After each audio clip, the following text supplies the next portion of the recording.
Hello Parukutty. ദേ പാർക്കുട്ടിക്ക് വീണ്ടും ഒരു birthday gift കിട്ടിയിരിക്കുന്നു. രണ്ടെണ്ണം പൊട്ടിക്കും. ഓക്കെ, ചെറുത് പൊട്ടിക്കാം.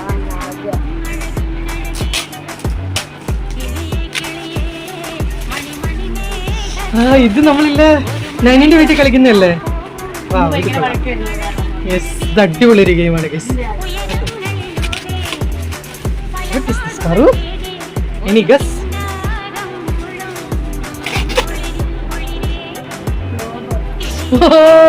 ഇത് ശരിക്കും വേണമെന്ന് വിചാരിച്ചൊരു സാധനം കേട്ടോ. ഞാൻ നമ്മുടെ ഈ ടേബിളെ വെക്കാൻ ഞാൻ മേടിക്കണമെന്ന് വിചാരിച്ചിരുന്ന ഒരു സാധനം. ഇത് അടിപൊളി, എനിക്ക് ഇഷ്ടപ്പെട്ടു. പറഞ്ഞിഷ്ടായോ? ഇത് ശരിക്കും ഞാൻ കടയെ കണ്ടിട്ട് അടുത്ത പ്രാവശ്യം വരുമ്പോ വാങ്ങാമെന്ന് വിചാരിച്ചൊരു സാധനം കേട്ടോ. അടിപൊളി. താങ്ക് യു പറ മാധവന്. ചേച്ച ഇഷ്ടായോ പറു?